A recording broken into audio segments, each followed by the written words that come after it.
लीजिए सुनिए विश्वंभर नाथ शर्मा कौशिक की लिखी कहानी स्वयं सेवक, मेरी यानी समीर गोस्वामी की आवाज में। अनोखीलाल अपने गांव आया हुआ है। जाति का कुर्मी तथा वयस 24-25 साल के लगभग है। 2 वर्ष पूर्व नौकरी की तलाश में शहर गया हुआ था। गांव के परिचित लोग अनोखीलाल से मिलने आने लगे। अरे भैया, बहुत दिनों में गांव की सुधली, शहर में ऐसे रम गए, कभी होली दिवाली भी ना आए। शहर में जाकर फिर देहात में आने को जी नहीं होता। इस प्रकार लोग कह रहे थे। अनोखीलाल सबको उत्तर देता था। एक व्यक्ति ने पूछा, वहां क्या काम करते हो भैया? शहर में काम की क्या कमी है? आदमी मेहनती होना चाहिए। तुम क्या काम करते हो? मैं तो सेवा समिति में काम करता हूं। सेवा समिति में? हाँ, वहां एक बहुत बड़ी सेवा समिति है, उसी में स्वयं सेवक हूं। एक संस्कृतज्ञ पंडित हाथ पर तमाकू फटफटाते हुए बोले, वेतनभोगी स्वयं सेवक? हाँ, वेतन मिलता है। पंडित जी हंसे। अनोखीलाल ने पूछा, आप हंसे क्यों? हंसा ये कि स्वयं सेवक और वेतनभोगी, तो क्या हुआ? ये दोनों तो विरुद्ध बातें हैं। स्वयं सेवक के अर्थ होते हैं स्वेच्छापूर्वक सेवा करने वाला। अतः जो स्वेच्छापूर्वक सेवा करेगा वो वेतन कभी नहीं लेगा। तो खाएगा क्या? जीविका के लिए अन्य कोई कार्य करे। जब वो अन्य कार्य करेगा तब सेवा क्या खाक करेगा? कुछ भी हो, स्वयं सेवक तो उसी को कहते हैं। वेतनभोगी तो नौकर हो गया, स्वयं सेवक नहीं रहा। हम सेवा समिति के नौकर हैं, परंतु जनता की सेवा तो मुफ्त करते हैं। यही हमारी स्वयं सेवा है।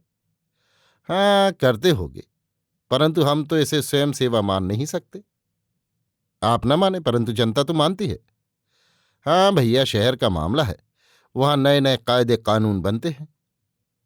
ये तो बड़ा पुराना कायदा है। पंडित जी मुस्कुराने लगे। बोले, पुराना हो या नया, हम तो एक बात जानते हैं कि स्वयं सेवक उसे कहते हैं जो अपनी इच्छा से बिना किसी पुरस्कार अथवा वेतन के लालच के सेवा करे। ऐसा तो वही कर सकता है जिसके घर में खाने को हो। जिसके घर में खाने को होगा वह अन्य प्रकार से सेवा करेगा, स्वयं सेवक नहीं बनेगा। यदि बनेगा तो कुछ समय कभी दे देगा, हर समय हाजिरी नहीं बजा सकता। पंडित जी मुस्कुराकर चुप हो गए। पंडित लालता प्रसाद उन लोगों में से थे जो अपने सामने किसी दूसरे को बुद्धिमान बनने का अधिकार ही नहीं देते। अनोखीलाल की चर्चा चलने पर आप मुंह बनाकर कहते, करते हैं नौकरी और बनते हैं स्वयं सेवक, और हमें समझाने का प्रयत्न करते हैं। ऐसे ऐसे लौंडे हमने जाने कितने पढ़ाकर छोड़ दिए। तो इसमें कौन सी शान है? एक ने पूछा। स्वयं सेवक कहने सुनने में जरा अच्छा मालूम होता है, बस। और नहीं तो उसमें कौन लाट साहबी घुसी है। गांव में अनोखीलाल स्वयं सेवक जी के नाम से प्रसिद्ध हो गया। कुछ लोग तो साधारण तौर पर कहते थे और कुछ व्यंग से। पहले तो अनोखीलाल को व्यंग्यपूर्वक कहने वालों पर ताव आता था, परंतु फिर ये सोचकर कि बकने दो, अपना क्या नुकसान है, वो शांत हो गया। अब अनोखीलाल की छुट्टी का केवल 1 सप्ताह रह गया। एक दिन वो घूमता हुआ पंडित लालता प्रसाद की ओर चला गया। लालता प्रसाद ने पूछा, कहो कब जा रहे हो? आज से 5वें दिन चला जाऊंगा। हूँ, एक दिन हम भी शहर आने वाले हैं, तो आइएगा, मेरे पास ही ठहरिएगा। पंडित जी बड़े अभिमानपूर्वक बोले, सो तो हमें ठहरने की दिक्कत नहीं है। संगमपुर के जमींदार का लड़का वहां पढ़ता है, मकान लिए हुए है, वहां ठहर सकते हैं। राय साहब हमारे बड़े कृपालु हैं, उनके पास ठहर सकते हैं। तब भला आप एक गरीब स्वयंसेवक के यहां क्यों ठहरने लगे? सो कोई बात नहीं, हमारे गांव के हो, तुम्हारे यहां ठहरने में हमें कोई संकोच थोड़े ही है। स्वयंसेवक हो, तुम्हारा स्थान भी कोई न्यून नहीं है। स्वयंसेवक क्या है, पेट पालते हैं किसी तरह। स्वयंसेवक होना बड़ा कठिन है पंडित जी। कठिन क्या है, उसमें काम ही क्या है? मेले ठेले में पानी पिलाओ और भूले भटकों को राह बताओ, इसमें कौन कठिनता है?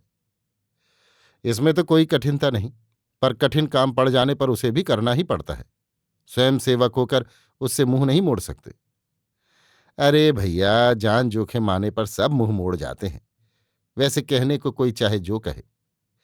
नहीं पंडित जी, स्वयं सेवक कभी मुंह नहीं मोड़ेगा। अभी लड़के हो, मेरा सब देखा सुना है। बड़े बड़े स्वयं सेवकों को मैं देख चुका हूं। कभी छोटों की बात भी मान लिया कीजिए। क्या मान लूं? हमसे कोई अधिक बुद्धिमान अथवा अनुभवी हो तो मान लूं, तुम्हारी बात कैसे मान लूं? अभी जुम्मा जुम्मा 8 दिन की पैदाइश।